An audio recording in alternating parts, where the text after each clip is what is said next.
First time I tried talking today, so I guess my voice is going to work, I hope. How are you? Okay, today we're going to review mass ratios and stoichiometric problems for a little bit. Going to look at the tutorials for both mass ratios in stoichiometry and mass ratio in limiting reactant problems. Remember, for limiting reactants, we're probably not going to have calculation style problems on the exam, but we will have conceptual problems. So make sure you understand the concept. I probably won't make you do the calculations twice, etc., etc. Then, of course, we're going to talk about percentage yield. Last part of the chapter, it's actually a very simple sort of concept, and we'll be done with chapter 6.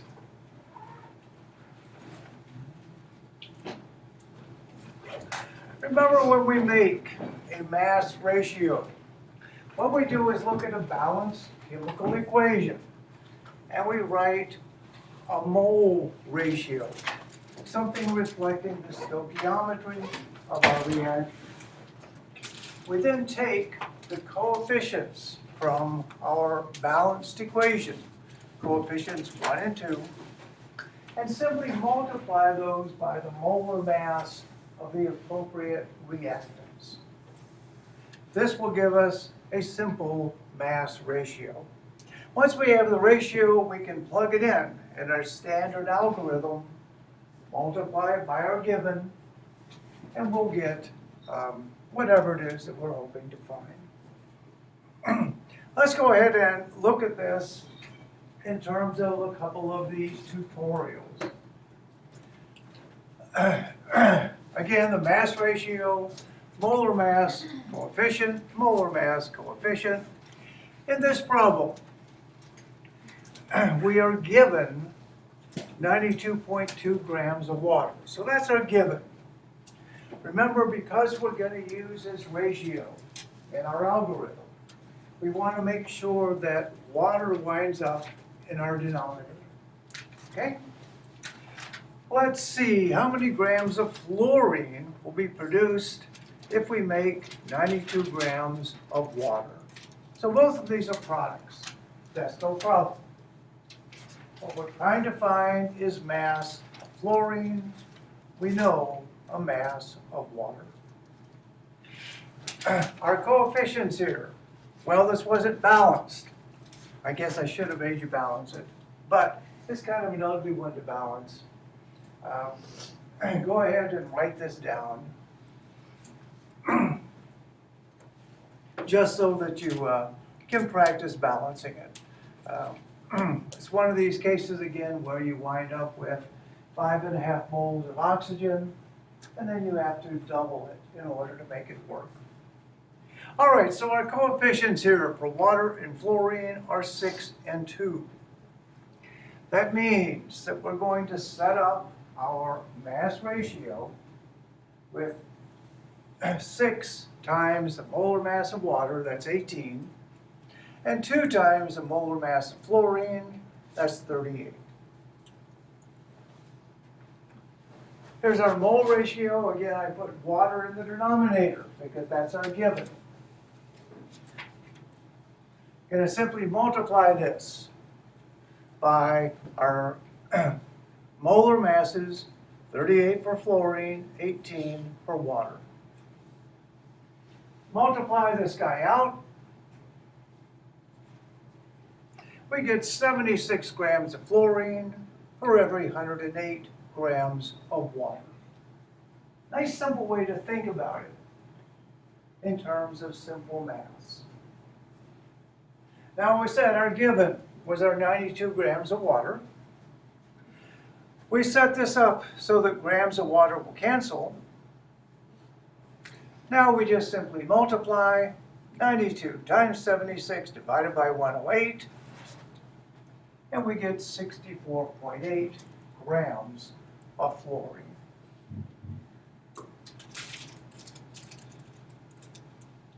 The key thing here is just to realize that the mass ratio just tells us for every 108 grams of water, we're going to get 76 fluorine. So all you have to do is plug in the mass of your water, and it works.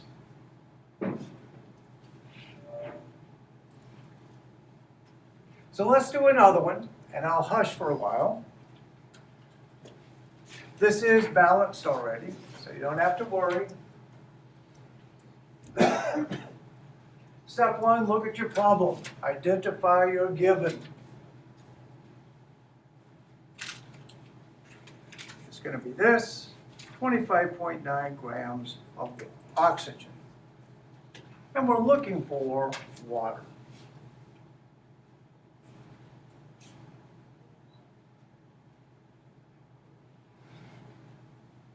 So step one, you write your mole ratio. It's going to be 2 waters and 3 oxygens.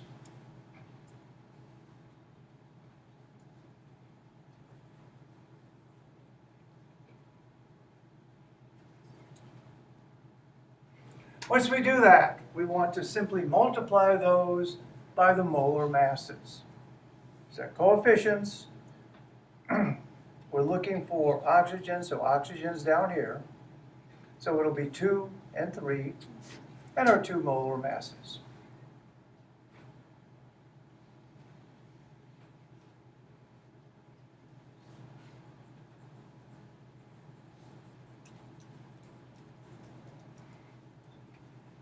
Multiply this out. We get 36 over, what is that, 96, something like that? How about? Yeah, I did that in my head. How about that? Our given was our 25.9 grams of oxygen. We have set it up properly, so oxygen cancels. And now it's just 25.9 multiplied by 34.6 divided by 96, or 9.72.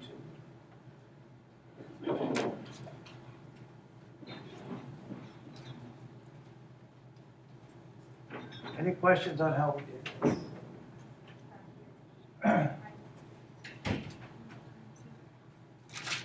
Well, let's do it one more time, and this time I'll hush even more.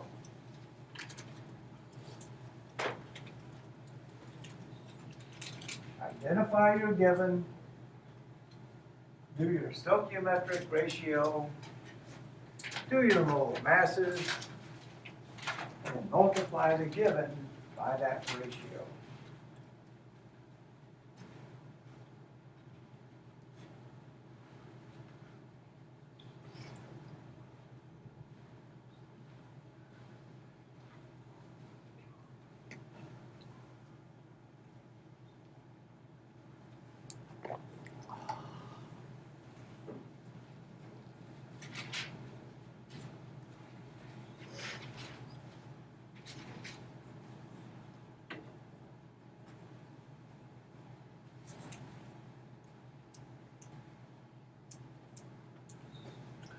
Our given is our 28.5 grams of water.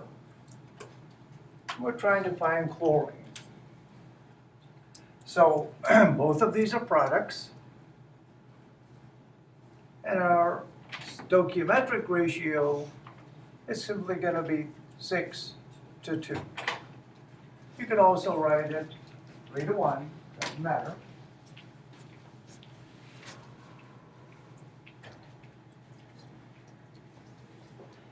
Now multiply all this by the molar masses. Waters are given, so that has to be in our denominator.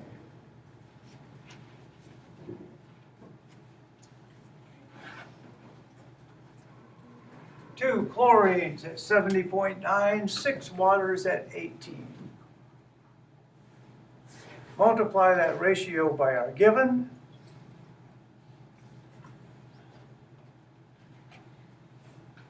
We know we've set it up right if the waters cancel. And now it's simply 28.5 multiplied by 141.8 divided by 108, 37.4 grams of chlorine.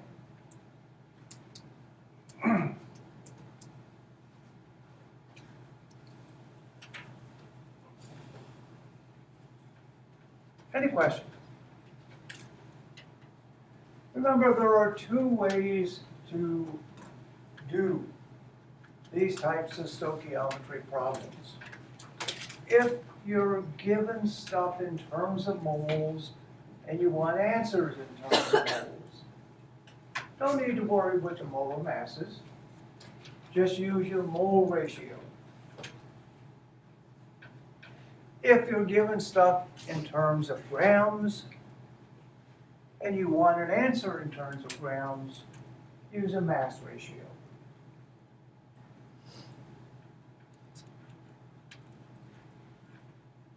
All right, we also talked about limiting reactants. In limiting reactants, you have two or more things reacting, and you are given molar quantities for these, or gram quantities. In a classic limiting reactant problem, what you do is simply solve the problem twice, once for each reactant. You then look to see which one gives the smallest amount, and that one is going to be limiting because there's no way you can make more product than you have reactant. The other one, of course, we just call excess. So any question on the concept? You have to do it twice. That's the problem. And that's probably why these types of calculations aren't really good for exams. This type of problem, however, is very good for an exam. This is our third iteration on this one. Take a look at it and choose your answer.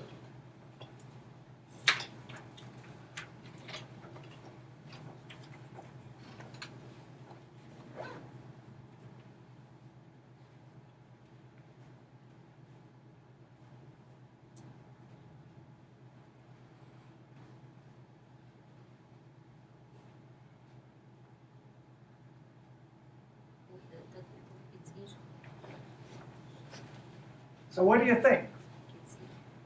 Shall we vote?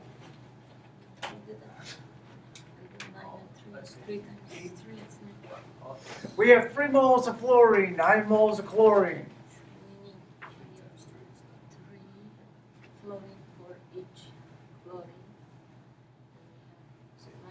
So do we have too much chlorine, too much fluorine, or are they the same? Same.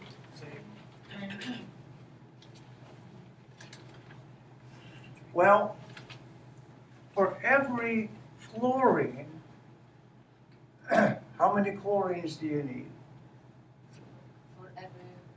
For every 3 fluorines, we need 1 chlorine, right?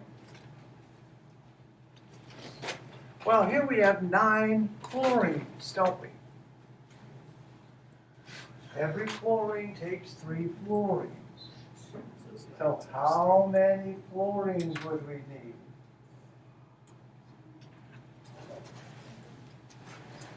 If we have 9 of these, we would need 9 times 3, 27 or something like that, right? And we only have 3. That's not enough.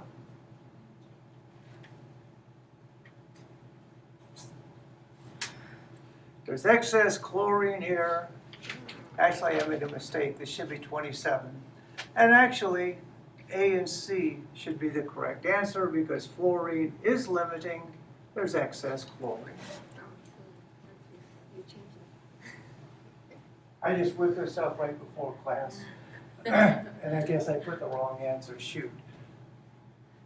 So the correct answer here is D. A and C are correct. It takes 27 moles of fluorine to react with 9 moles of chlorine. All right, well, we talked about ways to do limiting reactants that only required one calculation and a little bit of logic. What we're going to do is simply use our mass ratio method to do this same sort of thing. So we're going to change our limiting reactant problem to a simple stoichiometry problem. Then we're going to use our logical step. Let's take a look at this one. Aluminum plus manganese oxide to give aluminum oxide plus manganese. What type of reaction is this?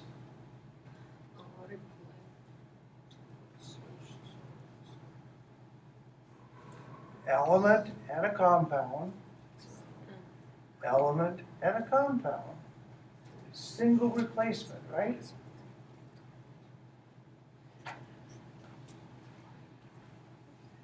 All right, so we are given here that we have 48.9 grams of aluminum. And we're reacting this with 149 grams of manganese oxide.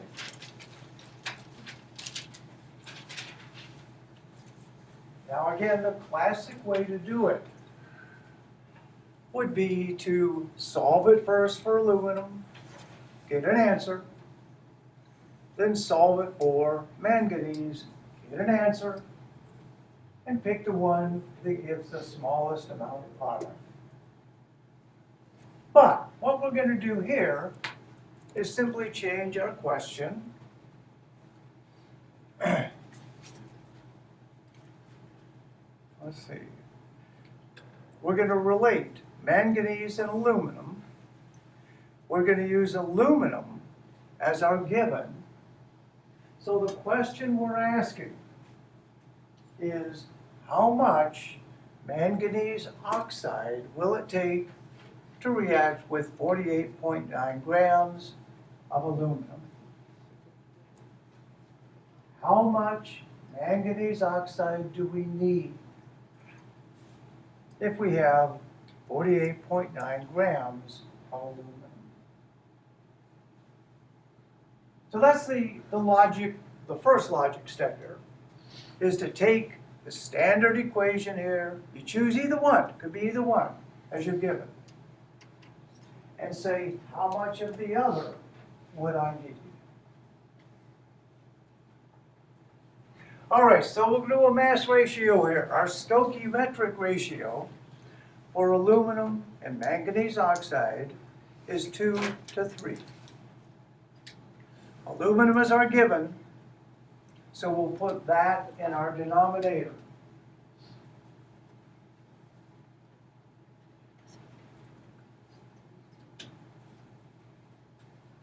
Two moles of aluminum at 26.98 grams per mole. In our numerator, 3 moles of manganese oxide at 70.94 grams per mole. Multiply it out.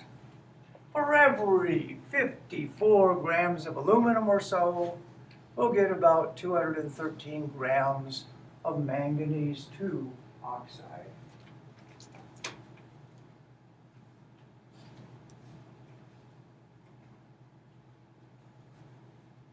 Now we're given is going to be the aluminum, or 48.9 grams of aluminum. So we're simply going to take our given and multiply it by our ratio.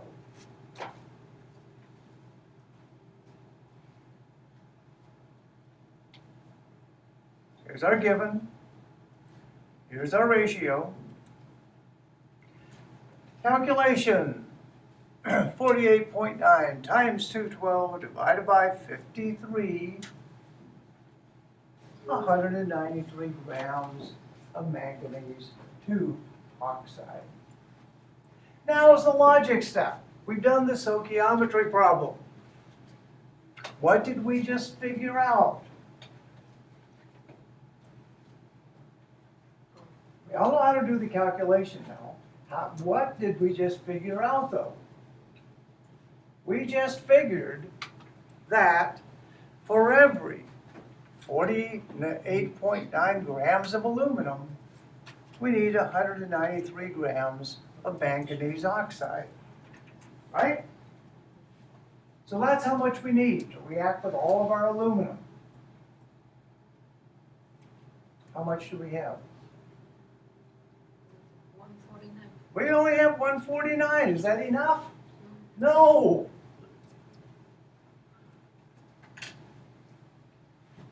We only have we only have 149. We need 193. That's not enough.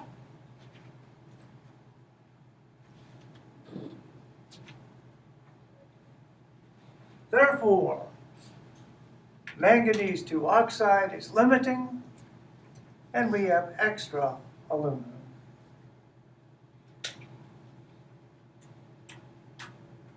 We don't have enough manganese 2 oxide. Therefore, it is limiting. Make sense?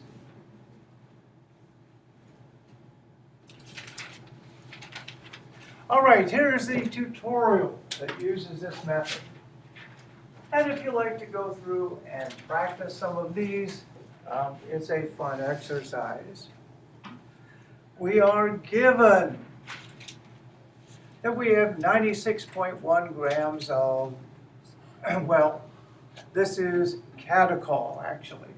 It's a trihydroxybenzene. Very nice compound. And we're reacting this with oxygen to make carbon monoxide and water. We're reacting our 96 grams with 46.8 grams of oxygen. We want to know which reactant is limiting.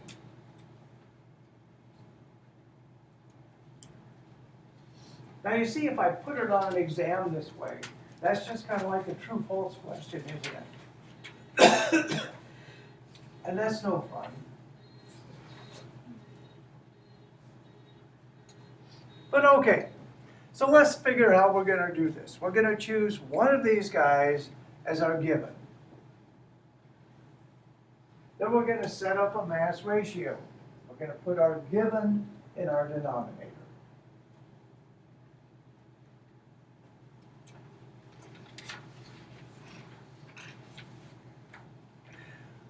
We're going to take oxygen here as our given. You could take either one. But we'll just choose oxygen. We are given that we have 46.8 grams of oxygen. So we're going to figure out how much catechol we need to react with that.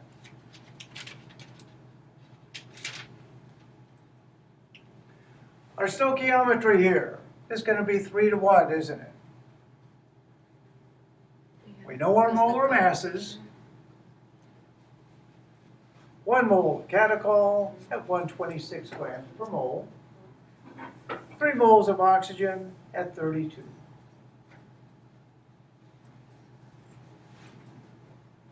Multiply it out. For every 126 grams of catechol, you need 96 grams of oxygen. Okay? Nice, simple way to think about it. Now, we are given that we have 46.8 grams of oxygen. We're going to multiply that by a ratio. We know we've done it right because oxygen cancels. And our math. 46.8 times 126 divided by 96. We would need 61.5 grams of catechol.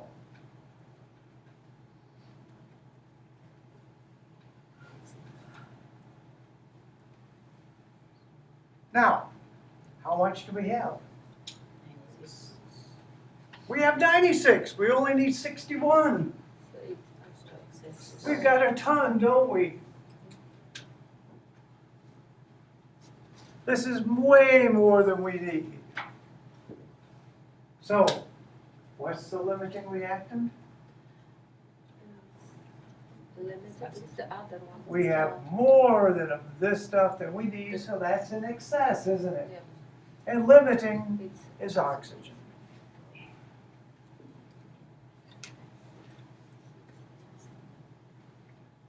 Any questions? Once you get used to using mass ratios for these types of problems, it really is fairly simple.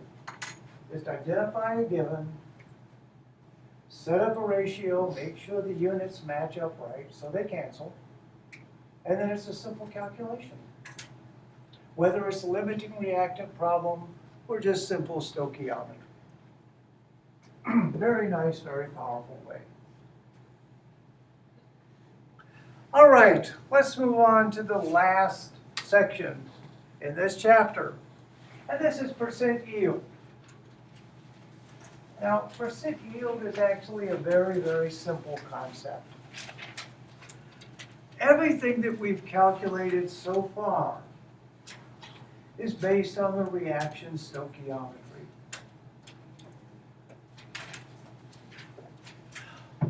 That is the theoretical yield.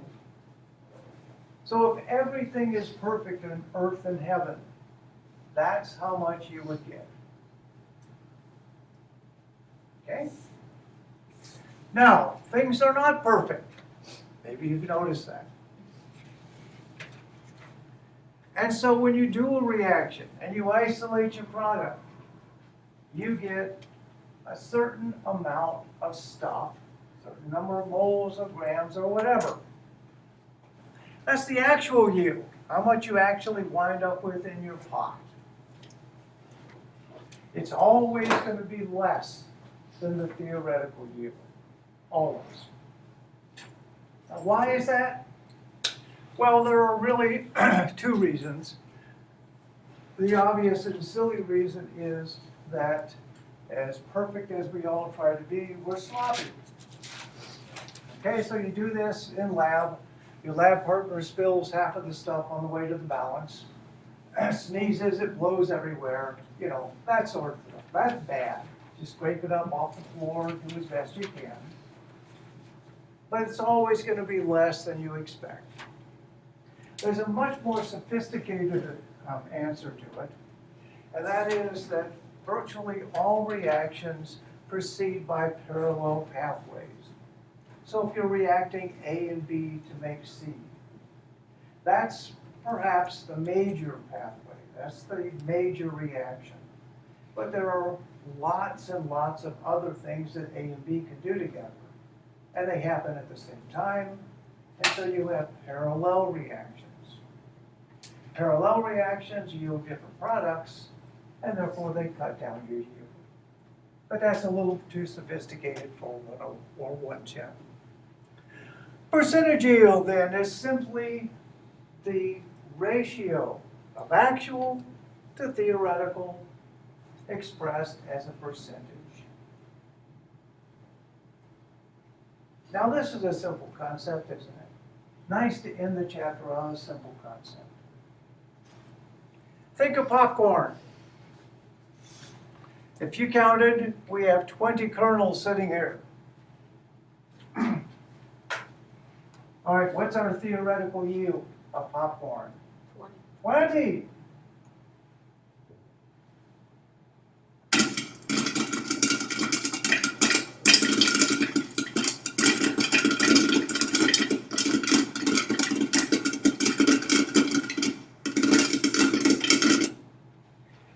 Are you done? All right, what did we wind up with? 16. Only 16. We have 4 duds. So our actual yield is 16. Our theoretical yield was 20. Our popping corn went at an 80% yield.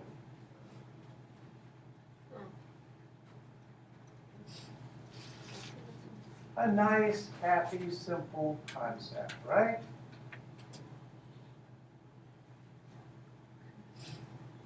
All right, let's get away from popcorn. Let's say that we're doing our aluminum plus sulfur synthesis reaction.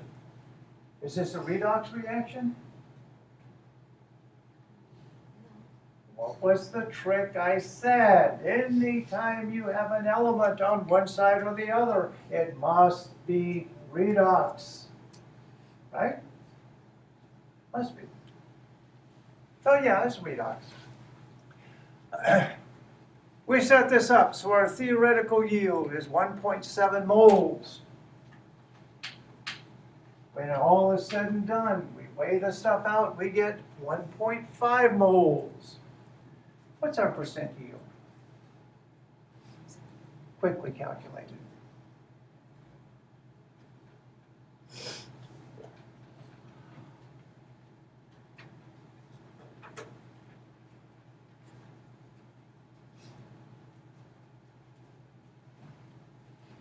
Our theoretical is 1.7, our actual is 1.5. We take that ratio, multiply the ratio by 100. This reaction went at 88% yield.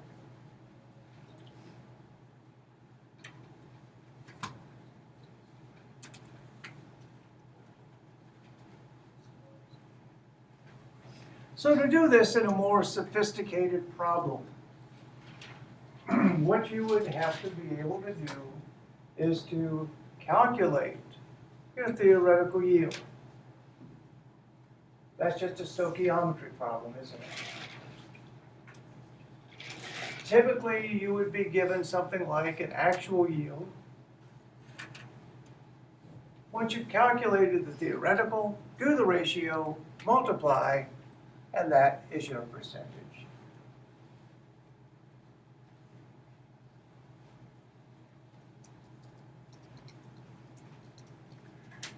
Nitrogen monoxide reacting with oxygen to give nitrogen dioxide. Is this redox? No. Absolutely, we have an element. Absolutely. What's the oxidation number of nitrogen here? We have 4 negatives, we need 4 positives. 2 negatives, 2 positives. All right, we're taking 10 grams of NO. We have excess oxygen. Now you love to see the word excess now, don't you? Because that means it's not going to be limiting reactant. Okay? You love to see the word excess. And we get 9.7 grams of NO. Now there are a couple ways you can do this. We could do a standard stoichiometry problem and calculate a theoretical yield, couldn't we? We would set up a mass ratio for NO and NO2, reactant or product, and we'd calculate a theoretical yield for NO2. Or we could simply look at it and say, what's our stoichiometry here?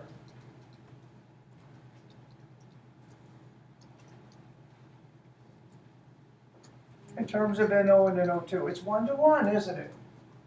2 to 2, but that's the same as 1 to 1.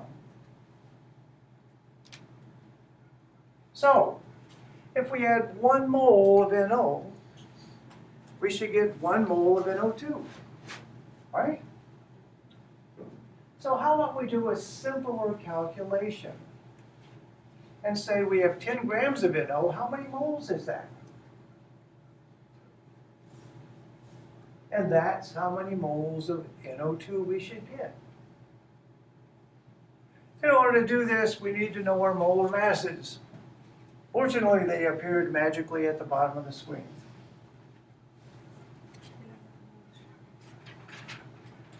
The molar mass of NO is about 30, 29.99, and O2 is 45.98.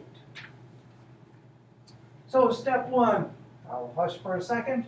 You calculate how many moles of NO did we start with?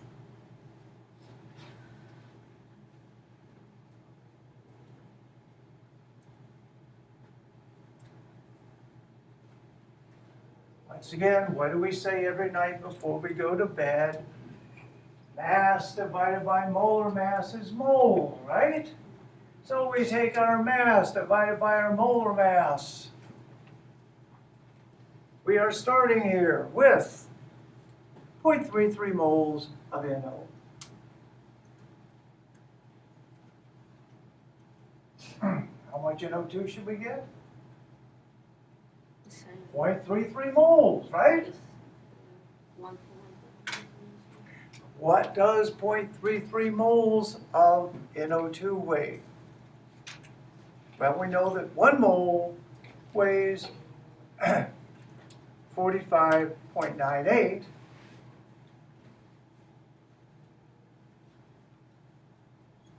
If we simply take our actual yield and divide it by our molar mass, that will give us the number of moles that we really wound up with, wouldn't it?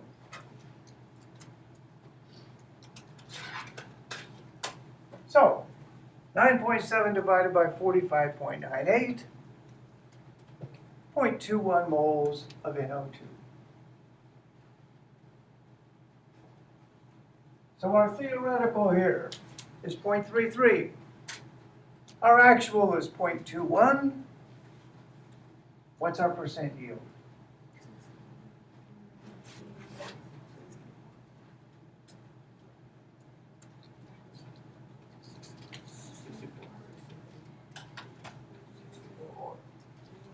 Theoretical is 0.33, we get 0.21. Simply take the ratio, multiply it by 100, 63% yield.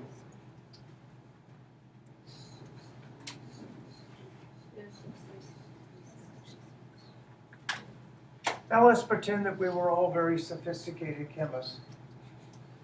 Why is this yield so low? Why do you think? What would your guess be? What do we remember about NO from back when we did Lewis structures? Remember, it had one unpaired electron. It was a radical, right? And I said that radicals were very, very reactive. So this is a very reactive thing. And there's going to be lots of different pathways that it can react. Basically, it'll react with anything it bumps into.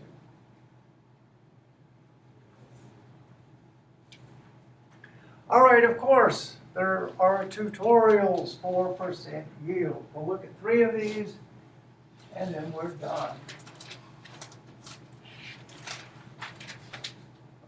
We have 15.6 grams of trifluoroethane. And we're getting 6.63 grams of carbon monoxide. What's our percentage yield?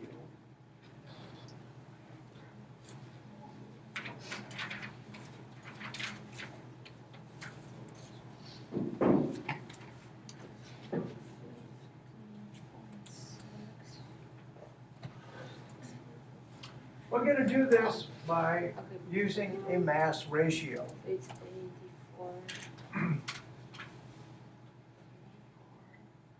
We are relating trifluoroethane and carbon monoxide.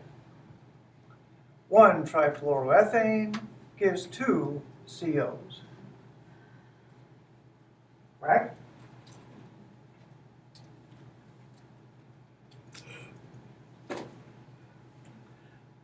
We are given the molar masses here. What we're going to do is simply write our mass ratio. Our given here is going to be our 15.6 grams of trifluoroethane. We're going to calculate how much CO we should get.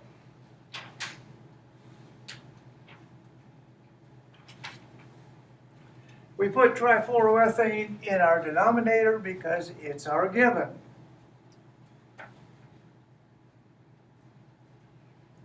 Two COs at 28 each, one trifluoroethane at 84.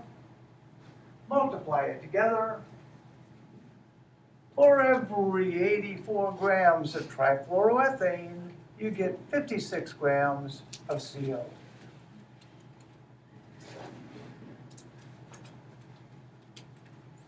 Now again, our given is our 15.6 grams of trifluoroethane. So we multiply that by our new ratio. We've done it right because these cancel.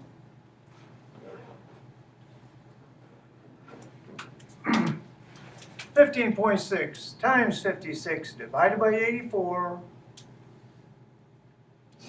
10.4 grams. Now what did we just calculate? Always have to ask yourself that. Wait, I did it. What did I calculate? I calculated that for every 15.6 grams of trifluoroethane, which is what we had, we should get 10.4 grams of carbon monoxide. That's our theoretical yield. So if you're keeping score, our theoretical yield is 10.4. Our problem said we only got 6.63. Calculate a percentage. Actual over theoretical multiplied by 100.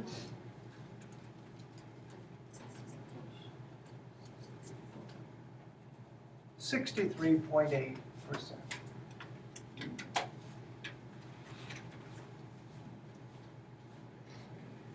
Is this a redox reaction?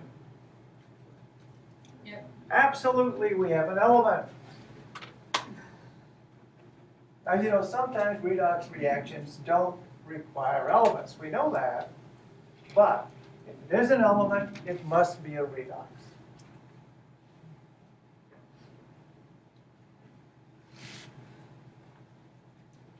Let's do another. Now, see, this one is slightly different. This one gives you a yield. And we want to know how much CO we're going to get. So we're not calculating the yield here. We know the yield. We're going to actually calculate an amount.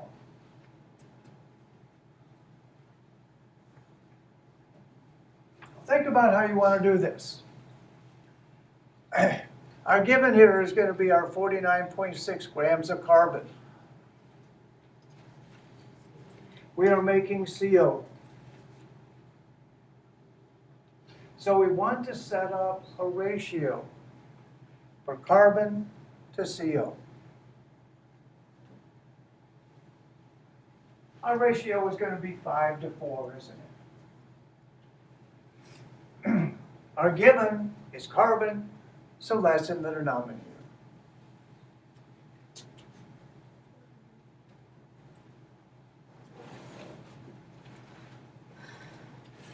Carbon weighs 12. 5 times 12. CO weighs 28. 4 times CO. 4 times 28. 101.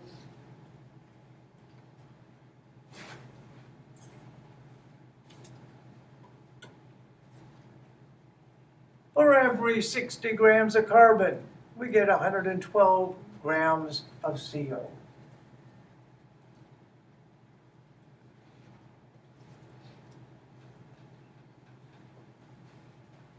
Now our given here was 49.6 grams of carbon. So we're going to multiply it by a ratio, cancel our carbon, and do our simple math. the theoretical yield of carbon monoxide is 92.5. So the question was, how much did we actually get?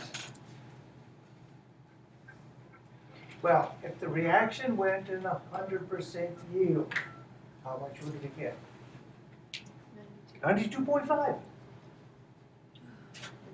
If it went in 50% yield, we get half of that, wouldn't we? It actually goes in 48.8.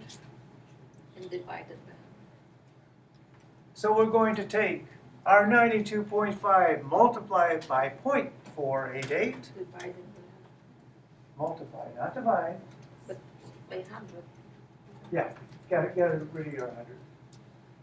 So 45. And we get about 45.2 grams of CO.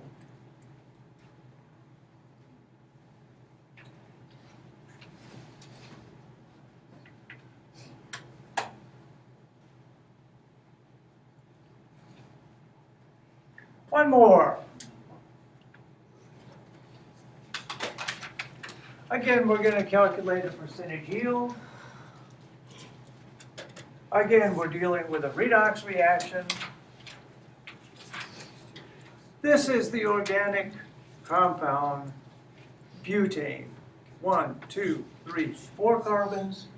In organic chemistry, you name something like this based on the number of carbons in the longest chain. So longest chain here is 4, that's a bute. This is butane. And again, we're making carbon dioxide and water.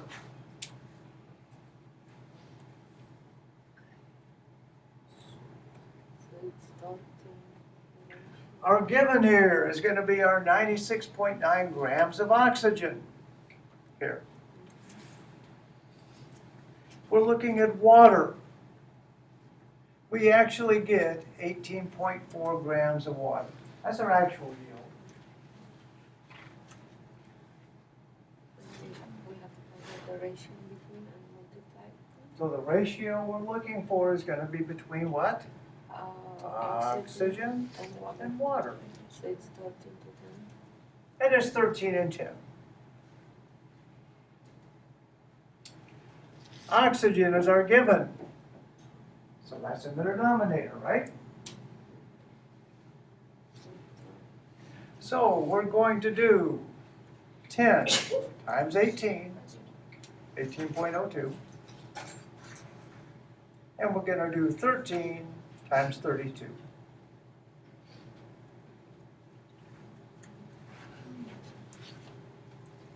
So 184. For every 416 grams of oxygen, we get 180 grams of water.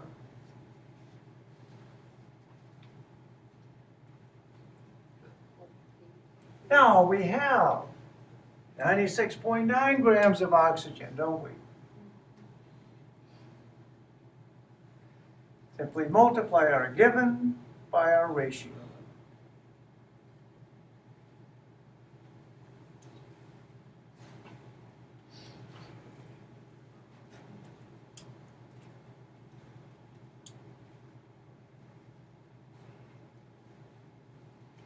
$96.9 times 180 divided by 416, 42 grams of water. Quickly calculate a percent yield for me.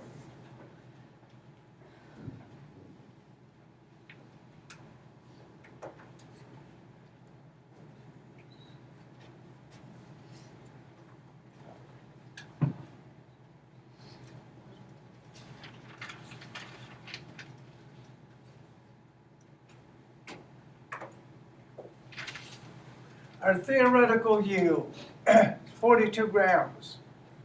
Our actual yield is only 18.4.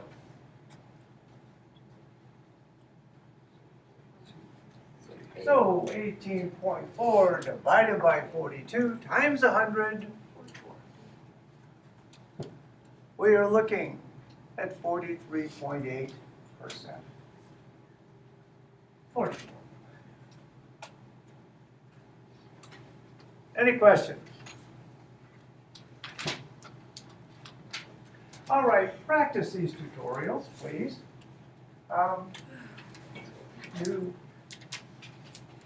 You should look at the tutorial for limiting reactants well enough so that you're familiar with it. Because on your next quiz, and believe it or not, there's another quiz coming up. On your next quiz, there will be some questions from the limiting reactant pool. There will also be questions from percentage composition and from the mass ratio. And also chapter 7. We'll start chapter 7 on Monday. Now the good news for next week. Don't leave before you hear the good news. The good news for next week is, next week in lab is lab makeup day. And you are perfectly synced with the rest of the world. Therefore, you don't have to make up anything. The other class, however, is a week behind, so they do. But you're good, so no lab next Wednesday. So, on. You're gonna hold the ones that we have. You know, I almost don't want to, well, let me just ask you. Well, okay. I'm going to ask you, since we don't have lab on Wednesday, we could simply finish chapter 7 Wednesday morning. That means you would not have class on Friday. Okay? If there's anybody in the class that can't make it Friday and would prefer to have Wednesday off, then the whole deal's off. Okay? Now, I'm not going to ask you to raise your hand and get booed or anything like that. But if you would prefer to have Wednesday off and have class Friday, send me an email. I will let everyone know on Monday if we're going to do Friday or Wednesday. Okay? All right. Have a good weekend, guys. Friday. Friday.